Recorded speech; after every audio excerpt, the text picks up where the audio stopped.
What is your best aha moment this year in learning a new production technique in any DAW? I've been doing a lot of like treating the vocals completely separate from the track, which has been a big aha moment because I usually love to like have them be in relationship to the track, like have, certain reverbs like connect. So there's frequencies that are similar and then some different. So they're like of the track and also other.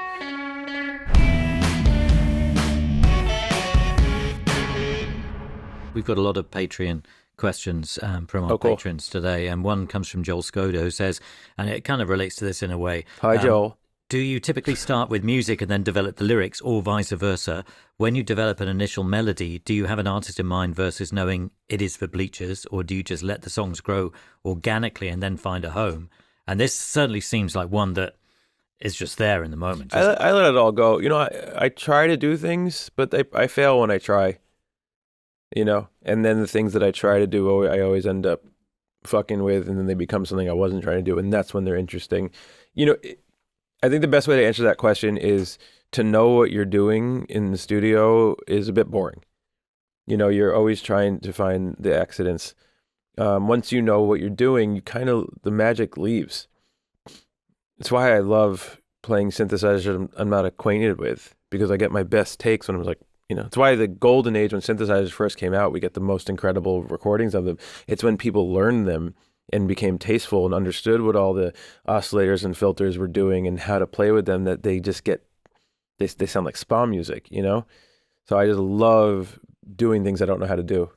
Yeah. And by taking yourself to Rome, bringing the band, putting yourselves in that studio helps kind of... It shocks the system. Yeah, I don't know how the board reads the mics so I love going home once it's there, and then trying to you want to be scared and afraid and unclear and hear yourself in new ways, and it's not a job that expertise is interesting in.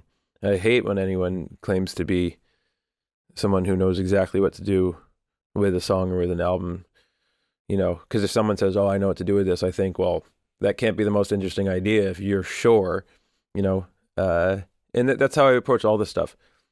Bit frustrating sometimes. Let's have a couple more questions from our patrons on Patreon.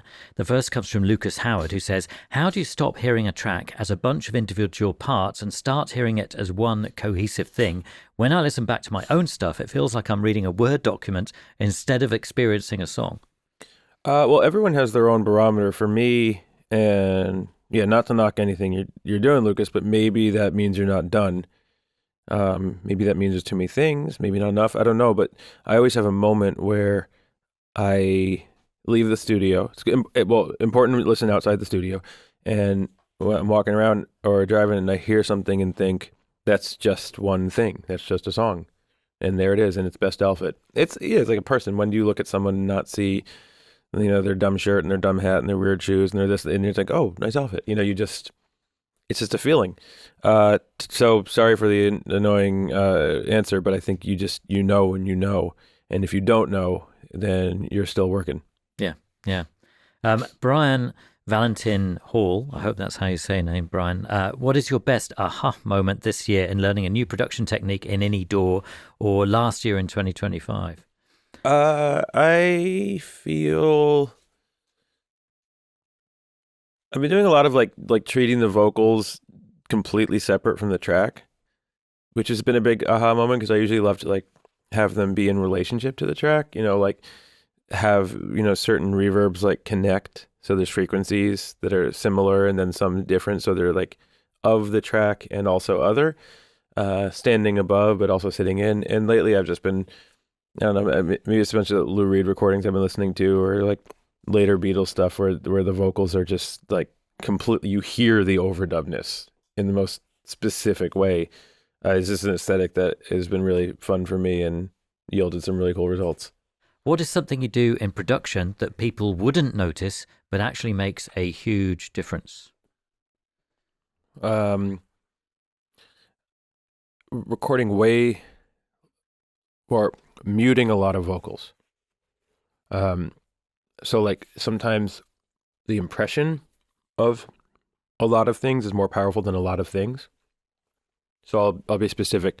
So if I want like a sound like a big vocal part with a lot of people. It's like often you're like, 5-track, 10-track, a bunch of harmonies, pan them here, a lot of vocals, right? And then you get into the session and you're looking and mixing and you realize that you're kind of hitting those sonic walls. So, if you mute half of it, it actually starts to sound bigger because there's more space for those vocals to go places and for each one to be more heard. So that's something that, if I played A and B, you might not hyper notice, but it's doing a very like subtle thing where it's like breathing by being less. So there's a lot of like at the end, like muting and making sure that that stacking is doing what I want it to do, not what I think it's doing because I stacked it. Our partners at Tape It have just released their brand new Denoiser plugin. Nice. This is Tape It's new fully automatic studio quality denoiser.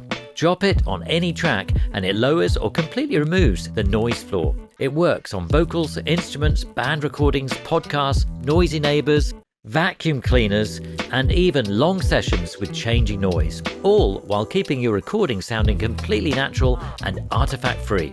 Trained on years of recorded real-world noise, the algorithm adapts to changing environments instantly, so you can add it to your session and trust the output. Now available for use in any DAW and as a standalone desktop app, the combination of its effortless workflow and sound quality is unmatched. To find out more and to get a special launch month offer of 50% off, head to tape.it/denoiser and hear the difference for yourself. Are you nearly done? We have some more Patreon questions. One from Mackie who says, how did you build your intuition for music that sounds good? And following that, how did you learn to trust that intuition when building out the final work? I don't know how I built it. I've just always had I've always believed in my gut on stuff and I just follow it. It's all I have. That's just a daily reminder, just But I guess whatever I when feel. you're first getting involved in music, absorbing as much as possible, learning from that experience can be a good way of building an intuition. I just love to play, and I would get lost in playing. I still do. And then what happens when I get lost feels like, I guess the best way to answer that, bit of an intense question, but I'm trying to think of a way to answer somewhat literally. The things that happen that if the world didn't exist, you feel like just sound like your soul, or that's all that you have, right? That's all that there is. So I think it's important to let yourself get lost and then admit what excites you and not think about it through the lens of anything else. Yeah. That's it. You can't please anyone. There's an interesting question from Serena Smith who says, you've done so much to help women artists be empowered, Sabrina's latest album being a great example. How does that commitment translate into the technical side of the studio, specifically with engineers and producers where women are still so underrepresented?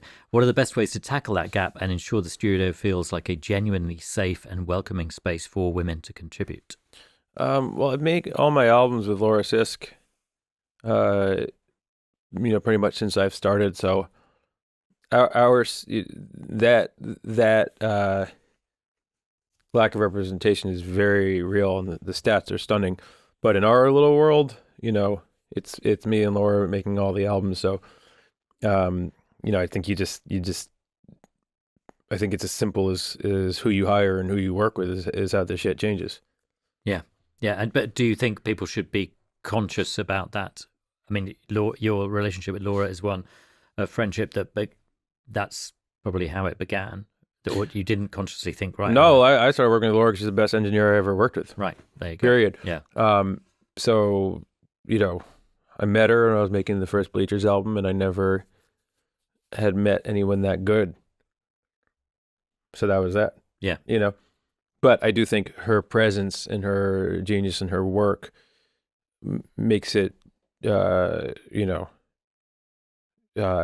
think opens a lot of doors, and a lot of some of those fields have just been like decided that they're male dominated for no actual reason. But it seems like she's really connected with the school she went to, and I think there's a lot more. I think there's a lot more women coming up through that school and in general into those technical fields. Yeah, certainly hope. One more Patreon question from Rob Lasker. I feel like a big identifier in your sound and vision is gear that feels timeless, Lindrum, M1, Copycat, etc. How often are you experimenting with new gear and plugins versus focusing on what you know works and letting the songs be the focus? Constantly.